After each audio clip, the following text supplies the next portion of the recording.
She's blaming herself for the potatoes.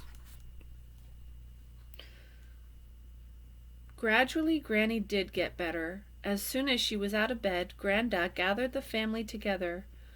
"I've thought long and come to a hard conclusion," he said. "Granny and I will move in with Amon's family, and I will look for road work.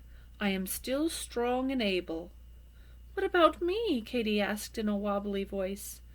"You must go to America," Granda said. "Brian is big enough now to take you. These terrible times have changed my mind. It is right you be with your da in the hope of a better future." "Jakers!" Brian shouted.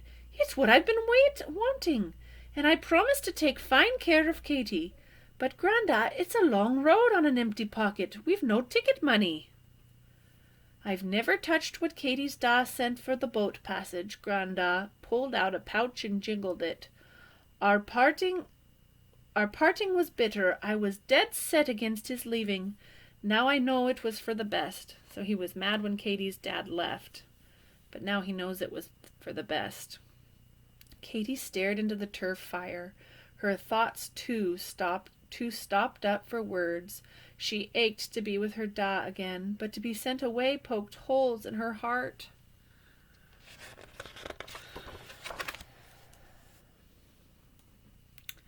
Katy and Brian left a fortnight later, after hugs, goodbyes, and last bowls of stirabout. Katy wore Mom's shawl. She clutched a small bundle with a book the hedgemaster gave her, her Peggy stick doll, a bag of oatcakes, and a lump of coal for luck. The road to Galloway was rough, the walking weary. Rain soaked Katy's and Brian's clothes. Mud sucked at their shoes. Brian got occasional cart rides for Katy and tried to shield her from the most heart-scalding sights of famine and sickness. So when they traveled, they saw a lot of people sick and hungry. At night they slept curled like hedgehogs in roadside ditches. To eat they scoured the woods for cresses, curly-dock, and berries. Sometimes they begged. The pot was Brian's cap, which Katy held. One woman called his voice sweet as a chapel bell. She gave a whole bob and a hunk of bread.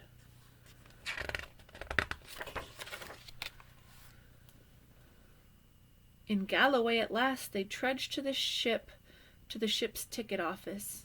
The next day they sailed with the tide. They were herded up the gangplank, which is the bridge that goes up to the boat.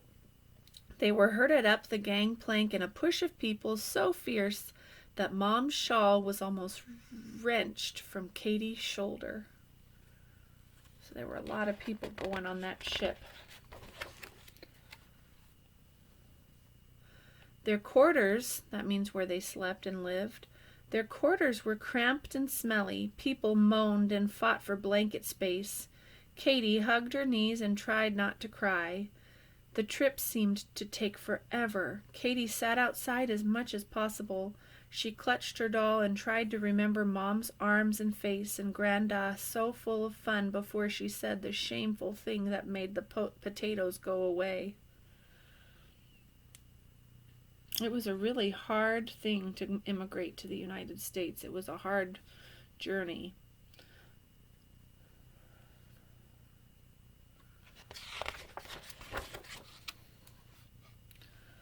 One night there was a terrible storm. Katy's stomach lurched with the waves. "It's a nor'easter," a kind woman said. She held Katy's head and comforted her. "Such a storm means land is near. Keep hope in your heart. I hear Boston streets are paved with gold."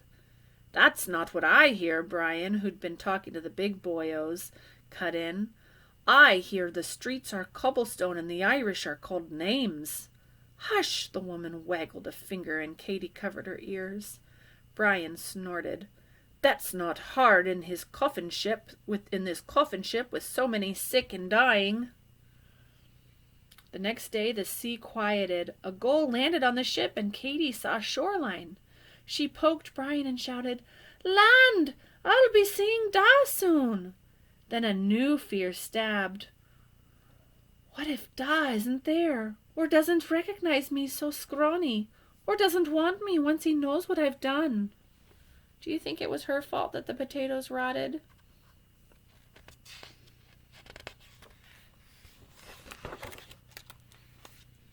Hopefully, people help her realize it wasn't her fault. But there he was, the same broad-shouldered, big-grinned, bear-hugging Da. Katy flew to him and melted in his hug. "Ouch, child! You're stick thin," he said, plucking her up. "But I'd know you anywhere. And can this be Brian, a mere lad when I left, now almost a man? I want to thank you for caring for me daughter." "Are Boston streets truly paved with gold?" Katy asked, remembering what the boatwoman told her.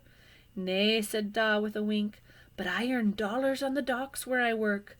I'll show you on the way home." Home was a walk-up apartment shared with Auntie Meg's big bustling family. Auntie Meg was Mama's sister and a lot like her. The newcomers were greeted with a barrage of questions. "Is the hunger as bad as we hear? How's Granny? How's Granda? Do you like stickball? Supper now, talk later," Auntie Meg said, steering everyone into the kitchen.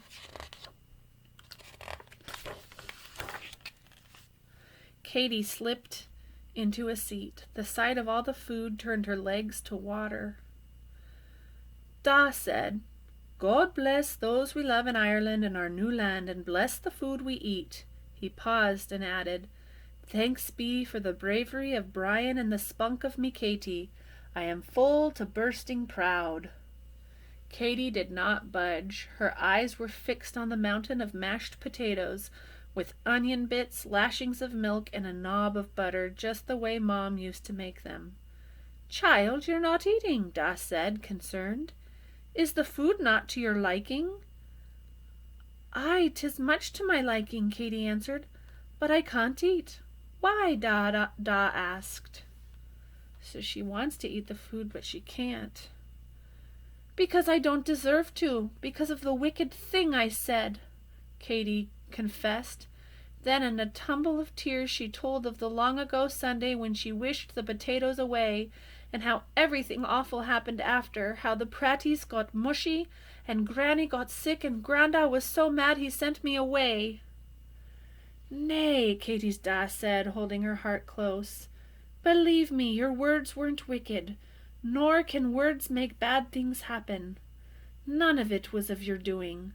The famine was caused by a fungus, the fever by disease, and Granda isn't mad at you, he never was. So eat, Katy lass, and know how big you are loved." So it wasn't her fault that the potatoes rotted. It was a fungus that grew on them.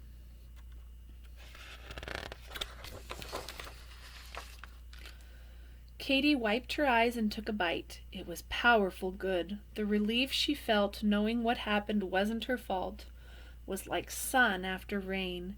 It filled her with warmth. I hope you enjoyed Katy's Wish.